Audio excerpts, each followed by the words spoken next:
So, fourth night? Third night? Fourth night? I'm getting mixed up now. I used my tent. Fourth night. Yeah, 2 nights in the tent, 2 nights on top of my tent mat with my bag in the open when the weather was good. So yeah, we reached past Dipkarpaz, which is, I guess this whole region is the Karpaz Peninsula, but Dipkarpaz is like the last town, which is a Kurdish town. And I sort of got scammed on my food, which I expected because not European people. But the only place I didn't get scammed was a place I thought I was going to get scammed, and I knew he was thinking about it. It was the cafe coffee shop. And literally every review online of every place is like, they try to scam me, whether it's the market, the cafes, the restaurants, because they're not European people, they don't care, that's what happens, mass migration. But I chatted to this guy a little bit because I've been to Kurdistan, and I could see when I went to pay, how much was my tea and coffee, when he was next to like 10 old men, and he said 100, which is like 80p a coffee and 80p a tea, which is really good. Bearing in mind, I paid to a guy that pretended to be friendly and had a British relative who was living in his cafe for like 5 years, who was deported from the UK, even though he was a British national, because he was, I guess, second generation. I didn't even know you could do that. He said he was born in the UK, but he was deported. So that's interesting. I don't know how that works, but he was in jail. Anyway, I was talking to these people for like hours, and that guy properly scammed me. He charged me 400, which is £7 for a smaller tea. And this is not even in a tourist area. This was a super local kind of like off the beaten track cheapo. The same coffee and a toasty.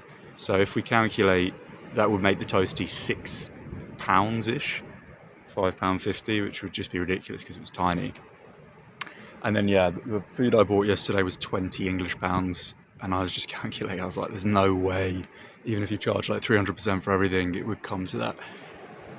So yeah, scammers everywhere, man. It's always the usual suspects too. But anyway, I've put this on dual camera setting, which I rarely do. So you can see some dogs followed me yesterday, and I was trying to get rid of them for ages. You might be able to see them in the foreground. Yeah, there they are, coming back from my camp essentially. So where you see those dogs, the trees in the background there, just there, that is where I was camping, and I thought I chose a great spot, nice, soft, under a little tree, flat, and then all the runoff from the storm last night basically just soaked my tent out. So I've had to just wash it very briefly. The I always forget the name of that. The ground sheet and the fly cover. I think that's right, fly cover in the sea. And when I went in the sea, my last pair of socks got drenched and my shoes.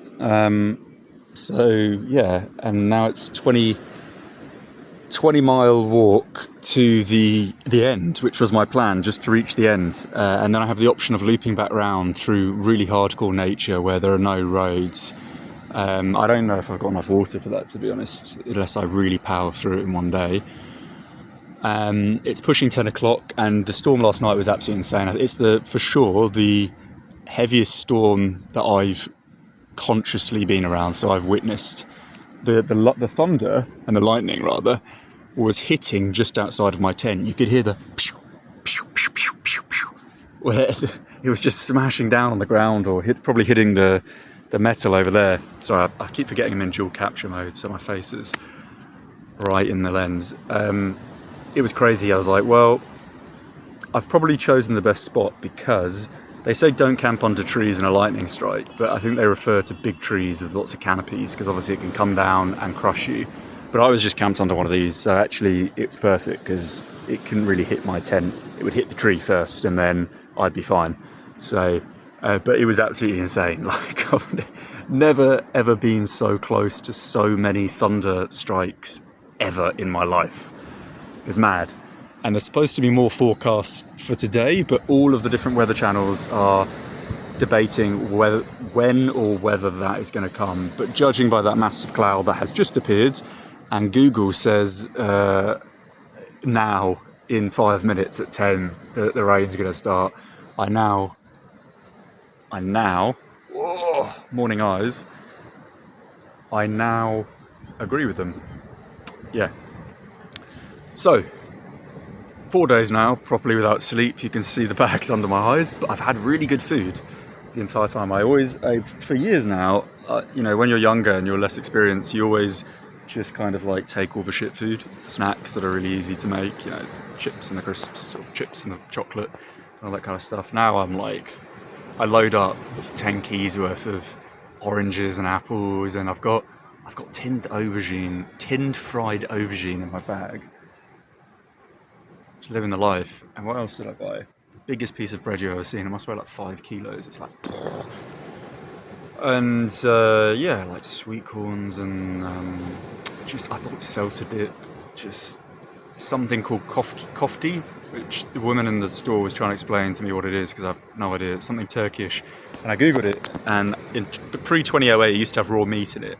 It tastes like meat, but since then apparently it's illegal. I don't know if that applies to Turkish Cyprus or not, but it tastes like meat. I'm not sure. So yeah, battle plan is I'm going to dry that out for another 30 minutes, basically, or until the sun goes in. These shoes they're going to never dry. They will never ever dry. So I guess soggy socks. And the plan was I wanted to kind of like wash all my socks and stuff, the dirty stuff, because this is my last pair of socks and I have no more clean underwear left as well. But there's like people playing at the beach with their kids, so I don't really want to like start doing my laundry down there. I also need to use the toilet, but the toilet, I can't zoom in on dual capture mode. Okay, well the toilet has exploded, probably from a lightning strike. It's gone. There's no toilet. However, there is another building down there by a sort of chapel, and I'm hoping that maybe that toilet's still there. No matter how filthy it is, the idea of a nice little Western toilet, ooh, I like that. Anyway, we'll leave it there. 7:30. I'm not going to really make too many more videos because I've only got like 60% battery to get me 2 days, so I better cut this off now. Au revoir.